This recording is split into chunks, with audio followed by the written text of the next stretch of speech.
What is going on, ladies and gentlemen? Welcome back to another LEGO Star Wars MOC Showcase review. Today we're going to be taking a look at my custom Endor Bunker with Atst. This set is going to be largely inspired by the 2009 model of the Battle of Endor, which has never seen a remake since that set. So I really wanted to capture the scene and also add something in my collection that is worthy of displaying. So we're going to separate this into two parts. I'm going to take a look at the bunker first, and then we'll take a look at the Atst. If you're interested in seeing one or the other in particular, I will leave a timestamp in the comments down below in which you can see one or the other. So yeah, otherwise we're going to get right into this as there is a lot to cover in today's episode. Alright, so in a lot of my previous MOC showcases, I do a minifigure showcase of what minifigures I used and kind of just do a quick tour of them. I'm not going to do that in today's episode because I'm assuming most of you know these minifigures, and I probably won't continue that for the future just because it's a little time consuming. But yeah, we're going to just get straight into this build. Obviously, these are all from the Imperial Shuttle Tidarium set if you're interested, with the exception of R2. This is just a classic R2-D2. And then, of course, we just have the Captain Rex Rebel Trooper, and then just a standard Rebel Trooper, and then we have Han Solo, who I've given a new updated hairpiece, and then we have Leia Organa, and she is a great minifigure there next to the bunker. So now we have those out of the way, we're going to take a look at this build. With a lot of my builds in particular, you'll notice they are very simplistic. And that's not because I can't build something more complex. It's because I've chosen to go a certain route that's a little more mainstream and easier for people to build and add in their collection if they want to do something like that. The old set was $100, which is pretty expensive. It's not terrible, but considering a lot of the minifigures were outdated, I really just wanted to try and make something with my own parts. And I was pretty surprised after a couple weeks when I was finally able to come up with something that looked pretty good to the actual design, in my opinion. So taking a look at this, you can see I have used a 16 by 32 base plate. I was considering building on top of the base plate as it would be easier to pick up, but I just figured I would build directly on top of the base plate instead of having like greebling and other pieces underneath. It was just easier that way, and I guess that's kind of lazy on my part, but that's the honest truth. So taking a look here at the front though, you can see I used some of these tiles, 2x4 tiles, and then we have obviously a walkway here. There's a small button, you may be able to see it there, so you can kind of see it's just a 1x2 round stud there that I was able to use for the door. It's, again, nothing super major, but it looks pretty decent. And then taking a look at the doors, one of the things I really wanted to capture with this design was opening doors, because in the 2009 model, they actually do have a feature where you can open the doors, and with my design, you can also open the doors. It's not the smoothest feature in the world, but it does open and close, and you can do it both from the front and the back. So I'll close it here from the back, and you can kind of see.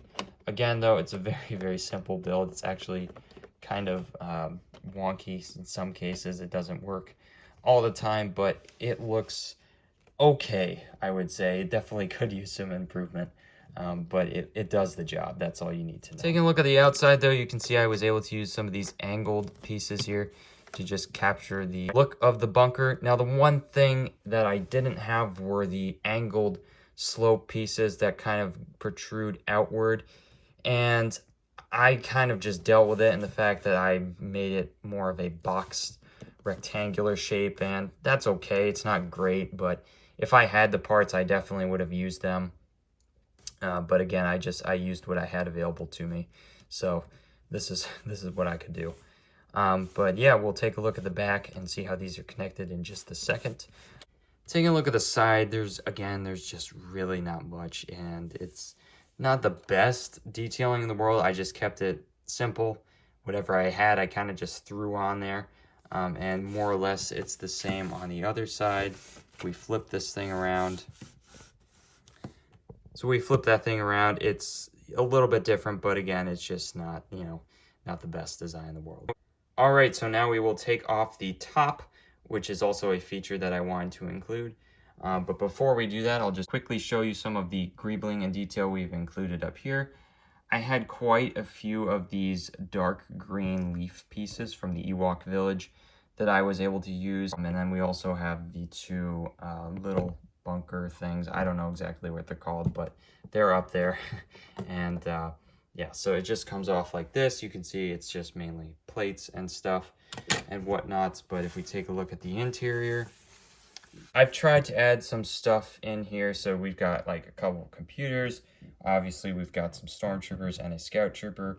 And the floor is used with black plates and tiles. So again, really, really simplistic. Not the most polished thing you've ever seen, but it works. And I think it does a pretty decent job at capturing that. If I move the scout trooper out of the way, you will see these two notches here. Again, this is how you open the doors. You can just pull those open like that, and you can see how they're kind of on that track right there, and they just run along using plates. It's nothing fancy, and in fact, it's not the best design in the world, but again, I said it before, it does a pretty decent job. All right, so yeah, that's going to do it for the Endor Bunker. Now we're going to take a look at the ATST. All right, so taking a look at the ATST, this is a custom build that I made. I did see a tutorial on YouTube for something very similar. I cannot remember the user's name. So if you're out there and you think this is your design, hit me up, let me know, because I'd gladly give you credit where credit is due. But otherwise, on top here we have Chewbacca, and we'll just toss him aside for now. But yeah, so you can see one of the hardest parts of creating the ATST in Lego is the legs and making sure they are stable enough to support the body. And I think these are a decent take on that type of scale. So taking a look at the feet, you can see I've added some greebling, just some minor things to add a little more detail. And then we've got these hinge pieces with, some more greebling and detailing as we go up into the body. Anyways, as I was saying, so the ATST, you can see the head does swivel 360 degrees. It's just on that knob there. And one of the things that's really interesting about this particular design is the feet actually walk. All right, so you can see if I hold it here, you can see how the motion works like this. You just pull it back and forth, and it does kind of walk like that. It more or less slides, but there are these two Technic beams that go across there, and they just move back and forth like that. And it's really cool for like positioning and stuff like that. So works pretty well, but as I said before, the legs are relatively thin, so they can't experience a ton of aggressive play. Taking a look at the front fuselage, though, at the build, you can see I used some tiles there. We have the main guns here, which do move up and down, and the guns on the side, which rotate both 360 degrees on either side, and those look pretty nice. And then seeing the side here, we got some plates. Obviously, this isn't the best look, but it's kind of what I had available again, and I kind of crafted it that way. Then on the top, we have vents, a couple tiled pieces, and then just some of the lip there. And there's the front view of the ATST, which I think looks pretty good. That's, again, one of the more difficult things to capture with this design is the look of the head and the shaping, but I think it does a pretty decent job. Here's the back of the head. You can see there's a little vent there, and then some details there to add that. And actually, what's pretty neat again about this model is the cockpit opens and you can fit a minifigure inside there. So we have an Atst Driver, and you can see there he does have enough space. There's no control panel or anything, but I think it could be a pretty easy thing to fix. The only thing though with the cockpit is when you bring it down, this thing in the back comes up, so you just have to fold that down as well. But yeah, that's gonna do it for this ATST.